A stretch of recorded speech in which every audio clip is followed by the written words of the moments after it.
Lesson 4 is the first of 3 lessons on ratio, and this is the second of 10 topics that Shormann Mathematics covers. And in these 25 introductory lessons, we'll be covering those 10 topics, and then we'll build on them in the remainder of the course, with our main emphasis being algebra. But to understand algebra, ratio matters, and this one definition right here is packed full of application in mathematics and other areas as well. Ratio is about how one thing relates to another, not how things are separate and distinct from each other. So that unity and diversity there, that is an attribute of God, and we should expect to see that in His creation. We see that in mathematics. So let's think about that word ratio a little bit more and the history of that word. It has its origins with the idea of rational or reasonable, and reasonable thought, purposeful study. That's a way to think about it.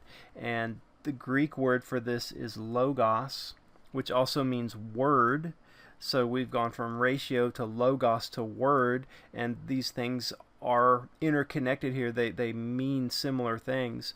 John 1:1, we see in Scripture, in the beginning was the Word, and the Word was with God, and the Word was God. So it's equating God and His Word there. So the New Testament, the original New Testament, was written in Greek, and instead of word there, it used the word logos, and there's the Greek letters there for that.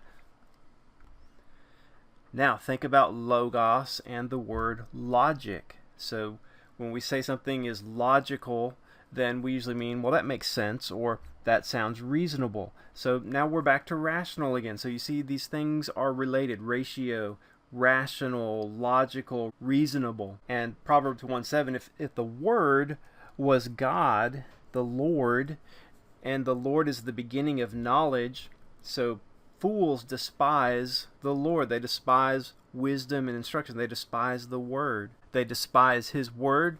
That makes them irrational.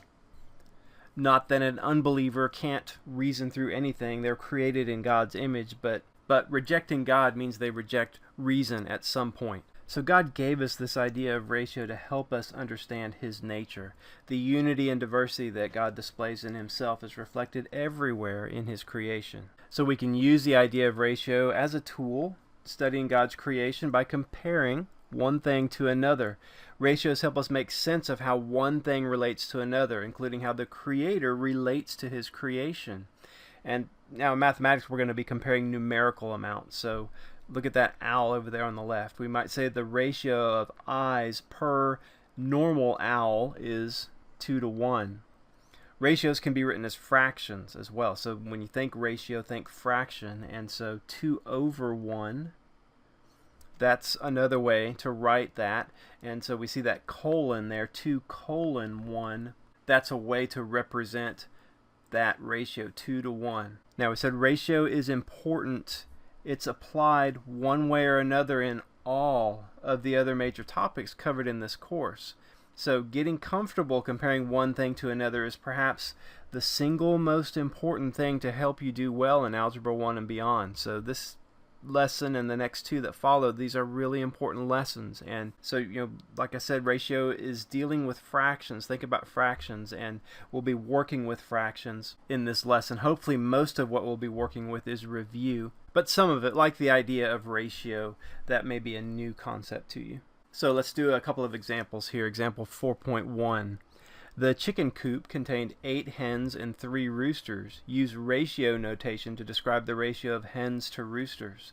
So we could just say there H for hens, R for roosters. It's good to just write down some letters that describe these different things, so we know, oh, well, H is in the numerator, roosters is in the denominator. So hens to roosters is 8:3.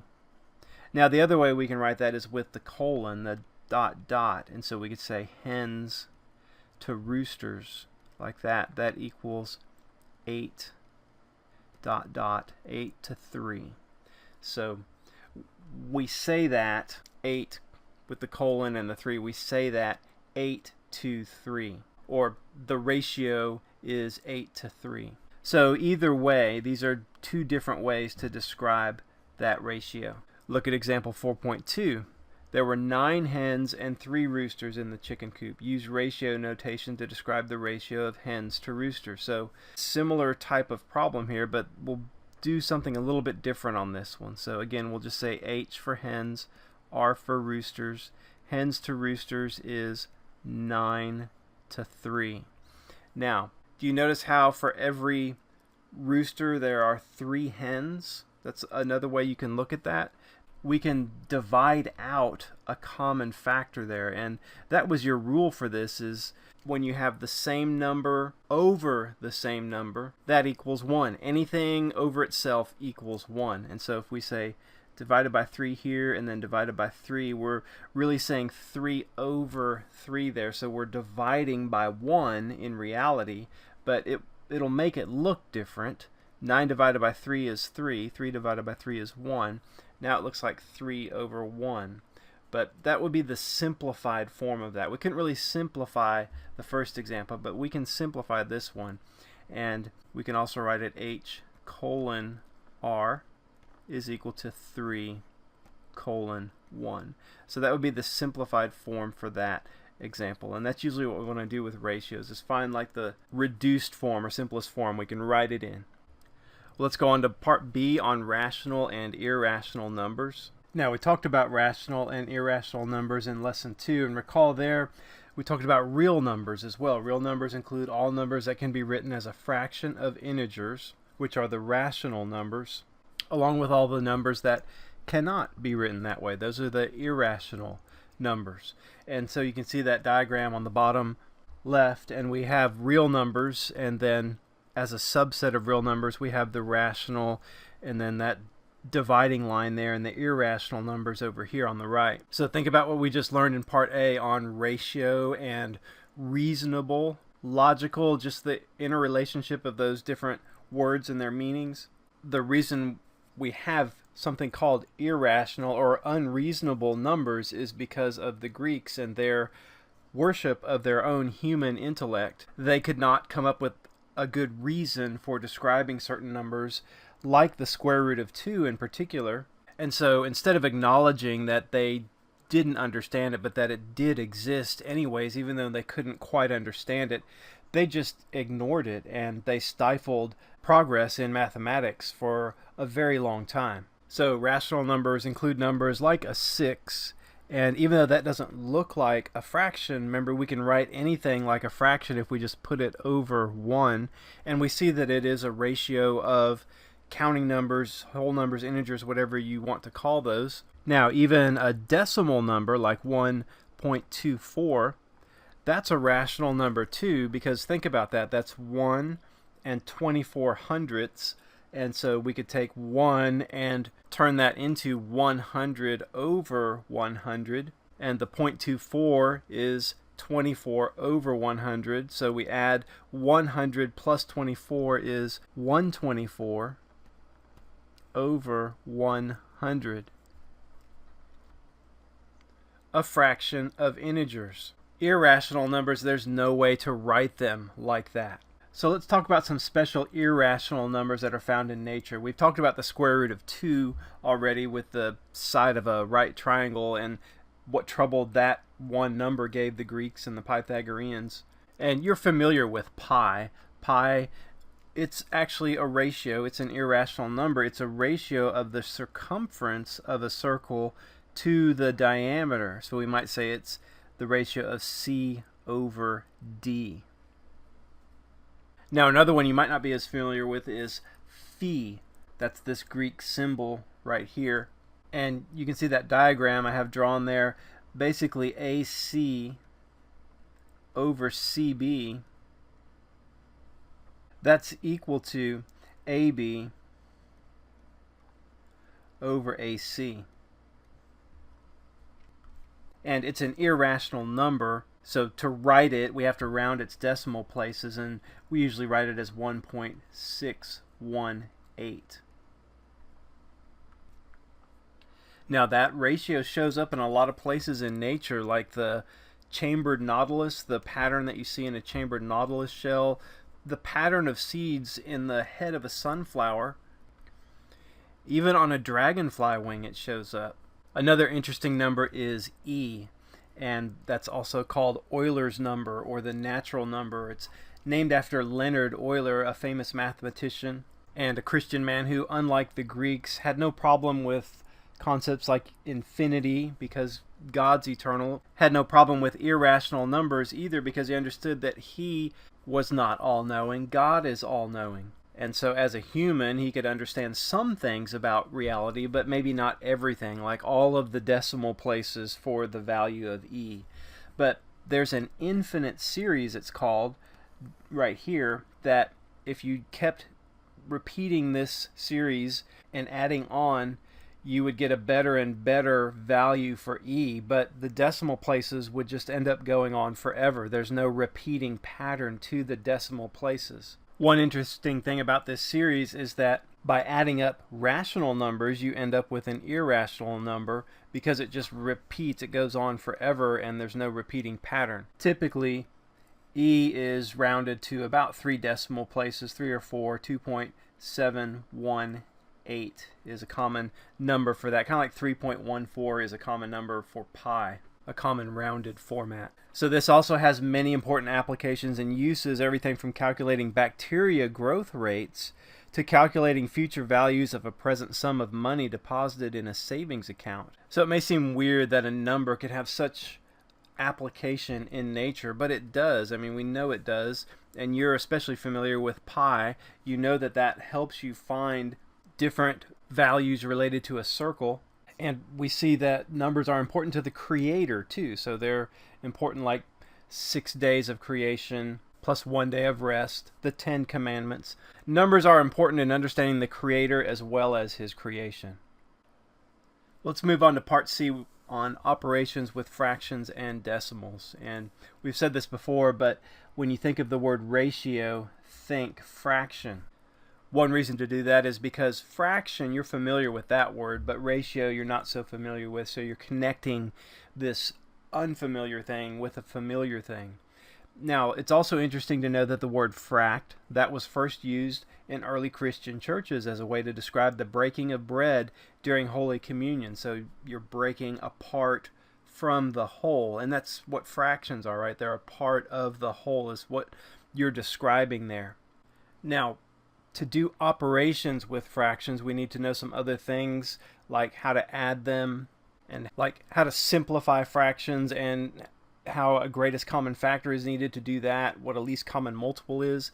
Now, some of this could be quite a bit of review for you, so if this is too easy, too much review, go ahead and go on to the problem set. But if this phrase right here, greatest common factor, if you have no clue what that is, then you might want to stick around and listen. So the greatest common factor, to find that, first what you want to do is list all the prime factors of each number. And so you're usually comparing 2 or more numbers when you're finding a greatest common factor, because you're finding the greatest or largest factor that all of the numbers involved have in common. And so prime number, that was one of your definitions for this lesson, so hopefully you know what that is. So first you find the prime factors, then whatever prime factors both numbers have in common, you multiply those together to get the greatest common factor. Okay, so let's look at practice problem A there. In example 4.3, find the greatest common factor between 4 and 6. So let's just do, like it says, let's do those steps. First, list all of the prime factors for each number. So 4, that would be 2 times 2. You don't need to list the 1, just the 2 and the 2. And then 6, that would be 2 times 3. So what is the greatest factor that they both have in common there? Well, that's the 2, right? So that's the greatest common factor in this problem, and so we just say the answer there is 2. Now what about B? Well, let's list the factors here for each one, the prime factors. So 14, that would be a 2 times 7. And then 21, that would be a 3 times 7. And so what is the greatest factor that they both have in common? Well, that's the 7, right? So the greatest common factor for B is 7. Now look at C, 140 and 42. So these are a lot bigger than the other ones, but let's just think about something here. First, ask yourself, is 140, is that an even number? Well, yes it is. So the first thing you should do is just cut it in half or divide by 2. So 140 divided by 2, that's 70. So 2 times 70. And then let's break that 70 down. That's an even number too. So that would be 2 times 35. And then the 35 is 7 times 5. So we end up with 2 times 2 times 7 times 5. And then the 42, that's just 2 times 7 times 3. So now what is the greatest common factor? Now remember, whatever prime factors both numbers have in common, we multiply those together. Well, they both have a 2 in common, and they both have a 7 in common. So it's 2 times 7 is 14. 14 is the greatest common factor there. Now let's look at example 4.4, and let's reduce the following fractions. And that's why we're learning about greatest common factor, because it helps us reduce fractions and simplify a fraction. We actually did an example about reducing fractions earlier when we reduced that ratio of 9/3 down to 3/1. So that was dealing with the greatest common factor. So these fractions, that notice they have the numbers that were involved in example 4.3. So you already know the greatest common factor between the pair of numbers. So 4, the greatest common factor between it and 6 is a 2. So we need to divide above and below by 2, which means we're really just dividing by 1. 2/2 is 1. So we're not changing the answer here, we're changing the way it looks. 4 divided by 2 is 2. 6 divided by 2 is 3. So A is 2/3. Okay, look at B, 14/21. So let's just try to do that in our head. We know the greatest common factor is 7. 14 divided by 7 is 2. 21 divided by 7 is 3. So it's the same answer as A. That's interesting. Even though they look totally different, 4/6, 14/21, they both reduce to 2/3. They both mean 2 out of every 3. So we divided both of those by 7, the greatest common factor. C, we need to divide both of those by 14. That's the greatest common factor there. So 42 divided by 14 is 3. 140 divided by 14 is 10. So that reduces to 3/10. Now just something else to think about. What if we hadn't divided by the greatest common factor on C? So like, what if we had thought the common factor was 7? We said 42/7 is 6, and then 140/7 is 20. What you ought to do when you're done with a problem, or when you think you're done, just take a look at it and just say, did I really reduce that all the way? And you would probably notice on this one, oh, those are both even numbers, so I could still cut them both in half or divide by 2, and so that would really be a 3/10. So I didn't quite get the greatest common factor the first time. And sometimes that happens, especially on bigger numbers, but just check your work and just make sure the answer makes sense, so that it really is the reduced form. Well, now let's look at least common multiple. And in order to add or subtract fractions having common denominators, we just add the numerators. So for example, if we had a 1/4 and we wanted to add to that 2/4, we just add the numerators together, because that would equal 3/4. And you don't do anything with the denominators. You don't do 4 plus 4 is 8 and get 3/8 for the answer there. So this picture right here, that might help you think about this some more. So think about pizza, and you cut it into fourths. Well, if you had 1/4 of the piece of pizza and a friend of yours had 2/4 of it, that means that together y'all ate 3/4 of the pizza. So seeing a picture like that, that helps us understand why we just say 1 plus 2 is 3/4. We don't do 1 plus 2 is 3, 4 plus 4 is 8, and get 3/8. So common denominators are important here when you add and subtract fractions. But what if you had two fractions that you wanted to add or subtract and they had different denominators? What do you do then? Well, that's this least common multiple thing. So before we do any adding and subtracting of fractions using or applying LCM, let's do some practice on just finding LCMs of pairs of numbers. So look at practice problem A there. Find the LCM, least common multiple, of 4 and 8. So what you're doing there is you're finding the multiple that's also the lowest one that they have in common, that 4 and 8 have in common. So let's just write out some multiples of 4.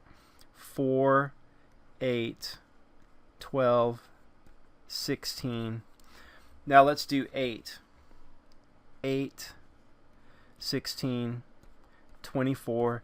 Do you see some multiples there that they have in common? Well, what's the lowest one? Well, they both have a 16 in common, right? But that's not the lowest one. The 8 is the lowest common multiple. So that's what we say the answer is for A. The answer is 8. That's the least or lowest multiple that they both have in common. That's the LCM. So look at B. Let's do that one now. 6 and 8. So let's think of some multiples of 6. 6, 12. And so we're doing 6 times 1 is 6. 6 times 2 is 12. 6 times 3 is 18. 6 times 4 is 24. And then the 8, we'll say 8, 16, 24. So we could stop there because we see there's the lowest common multiple, that first one that they both have in common. So 24 is the lowest common multiple for 6 and 8. Sometimes you can just multiply the numbers together. 6 times 8 is 48 and get the LCM, but see, it didn't work that time. That's too big. That works if the numbers are small. If they're like prime numbers, that'll work. You can just multiply the two numbers together to get the LCM. But if they're not prime numbers, that won't work. So C, let's think about C, 10 and 12. Maybe you can just do this one in your head. 10s are just going to be 10, 20, 30, 40, 50, 60. So what about 12? What's the first one that has a 0 at the end of it? Well, that would be 60, right? So the least common multiple there is 60. Now, if you want to write down several multiples for each one and see for yourself really that it's 60, you can. But it will be good for you eventually to figure out how to do some of these in your head, just so you don't have to spend so much time writing things down. Now let's use those pairs of numbers we were just working with and do some addition and subtraction of fractions. And so look at practice problem A. We have 1/4 plus 1/8. Let's add those together. We have different denominators, so we know we need to find the least common multiple for those two denominators, and that was an 8. Remember the 4 and the 8 that we did in example 4.5a?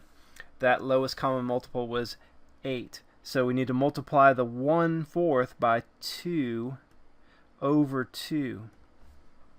And so we get 2 over 8 plus 1 over 8. And so that would equal 3/8. So that's the answer for A. And then look at B, 5, 6 minus 7/8. So again, we know what the LCM is here. It's 24. We did that in example 4.5. So we need to multiply the 7/8 by 3 over 3. And then the 5/6 by 4 over 4. And that gives us our lowest common multiple of 24 there. And so 4 times 5 is 20, minus 7 times 3 is 21, all over 24. Now I could have written 20 over 24 minus 21 over 24, but they have a common denominator now. The denominator is 24, so I can just simplify that writing and just put both of the numerators over 24. So 20 minus 21, think 20 plus a negative 21, that's minus 1 over 24. So there's the answer there, minus 1/24. And then let's look at C, 3/10 and 5/12. Well, we know the lowest common multiple for 10 and 12 is 60. So let's multiply the 3/10 by 6 over 6, and then the 5/12 by 5 over 5. And so we'll get a common denominator now of 60 for that problem. And so we'll end up with 6 times 3 is 18. It's an addition problem, so plus 5 times 5 is 25, all over 60. And so 18 and 25, that's equal to 43 over 60. And we can't really reduce that or anything, so we'll just leave it 43 over 60. Let's work with decimal numbers a little bit now. And decimals are just a simplified way of writing fractions. For example, if you had 3 and 7/10, that's how you'd write it, as a mixed number with the whole number part and the fraction part. But that's the same thing as 3.7. And it's a lot faster to write 3.7 than it is 3 and 7/10. Plus, it doesn't take up as much space on your paper. So decimal numbers, they really are just an efficient way to write fractions. That's all they are. So that's an important thing to remember. Now we can use long division to help us understand that better. Look at example 4.7. Use long division to show how half equals 0.5. So we have a dividend of 1 and a divisor of 2 there. So if we're using long division, we'd say 2, and then that goes into 1, and we put that 1 on the inside of the long division symbol. And first we take a look at that and we say, well, 2 goes into 1 0 times. There's not much I can do there, but what we can do is put some placeholders in. And so we know that any whole number, any integer, we can write it as a decimal number just by putting a decimal point on the right hand side of it, and then we can add a placeholder 0. And now we have a 10 there, and we line up our decimal points in long division, so we can see the 1 on the top there in the quotient and the 1 in the dividend are lined up together there. And we say that 2 goes into not 1.0, we think of that as 10. 2 goes into 10 5 times. 2 times 5 is 10. 10 minus 10 is 0, so that's the answer there. So we've shown how 1/2 is the same thing as 0.5. So fractions and decimals are different ways of saying the same thing. And something else that's interesting is repeating decimals, like 0.3333. If that pattern just repeated itself forever, that's actually a fraction. That's equal to 1/3. But if we did the long division on 1/3, we'd see that's equal to 0.333 repeating. And that's not an irrational number, though, because an irrational number has a non-repeating pattern of the decimals. Rational numbers, they can go on forever. It's just that they'll have a repeating consistent pattern there. And so here the pattern is just the 3 repeats. And so we can write that in a simplified form as 0.3 with a bar over the 3 to let us know that that 3 is repeating. So when you see a bar over a decimal place or places, you'll know that that part is repeating. Now let's apply what we've learned there to add and subtract some fractions and decimals, some combinations. And so the instructions say to write the answers as fractions, and so we'll convert any decimal numbers to fractions first. So look at A. We have 0.3 plus half. What did we just say about that bar? Well, that means that's a repeating pattern there, and that actually equals 1/3. So that's just something that you need to memorize. When you see 0.13 with a bar, that means 1/3. Maybe you didn't know that before this, but now you do. So 1/3 plus 1/2 is what we're adding together here. We see different denominators, so we want to get a common denominator, and so the lowest common multiple there is a 6, which means we need to multiply above and below here by 2, and then the 1/2 above and below by 3.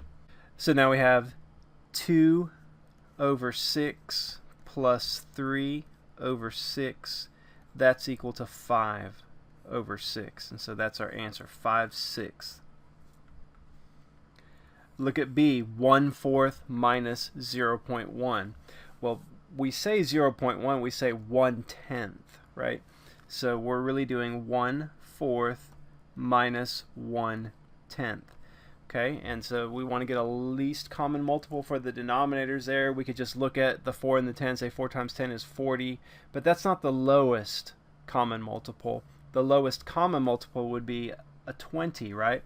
And so let's write that down and remind ourselves. That's why we're writing that down, just to help remind ourselves what the lowest common multiple is, what we're doing here. So multiplying out there, we have 5 over 20 minus 2 over 20. And so 5 minus 2 is 3 over 20. So there's our answer, 3/20. And then C, 3/8 plus 0.25. Well, 0.25, hopefully you know that's the same thing as a quarter. So just maybe that looks like 25 cents to you, and you remember, oh yeah, that's the same thing as 1/4. So if you don't know 0.25 is the same as 1/4, that's another good fraction decimal relationship to memorize there. And we have different denominators again, so we need to find that lowest common multiple, which would be 8. So multiply that 1/4 by 2 over 2 to get common denominators there. And so then we'll have 3/8, which we didn't have to do anything to, plus 2/8 is equal to 5/8. And so there's our result. Let's do one more example here, and let's add or subtract some decimal numbers. No fractions involved, just decimal numbers. So here we need to keep up with place value. And so look at practice problem A. Let's not just write down a 4 and 8.3 and think, oh, we got them lined up, let's go ahead and start adding. No, we've got to think about the decimal places there and how that's important.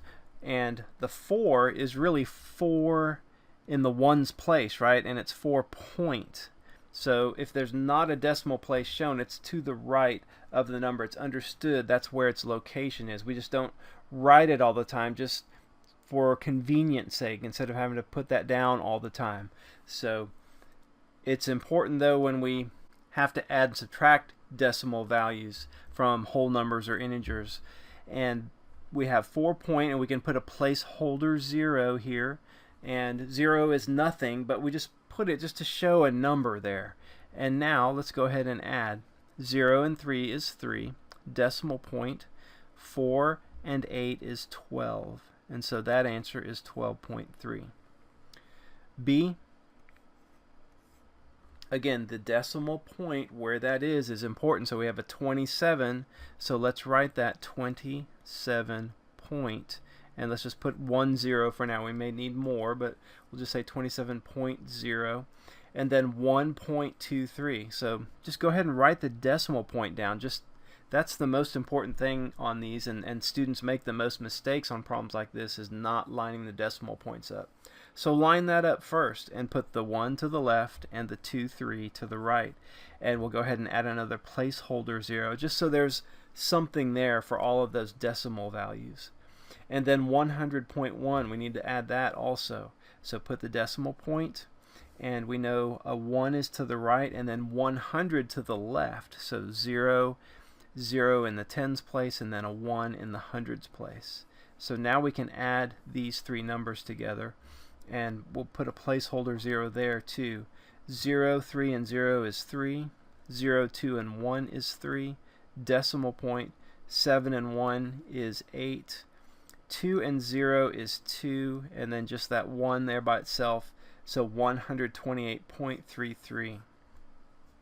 And then let's do one more there. C, $200 minus $187.99.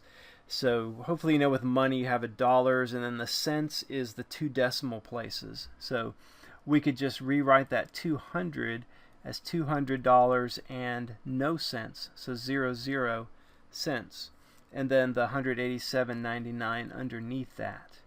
And we don't need to write a dollar sign for each of those right now. We'll just work on the subtraction and getting the decimal places lined up too. So we can't do 0 minus 9, so we're going to have to borrow all the way from this 2 over here. So we turn that 2 into a 1, and then we're going to bring a 1 over, and so now we have 10 there. Cross that out, make that a 9, bring over a 1, cross that out, make that a 9, bring over a 1, cross that out, make that a 9, bring over a 1. Now we have 10 minus 9 is 1, 9 minus 9 is 0, decimal point, keep up with that decimal point, 9 minus 7 is 2, 9 minus 8 is 1, 1 minus 1 is 0. So there's our answer, 12.01. It's money, so put the dollar sign back in, $12.01. Okay, well that's all for lesson 4.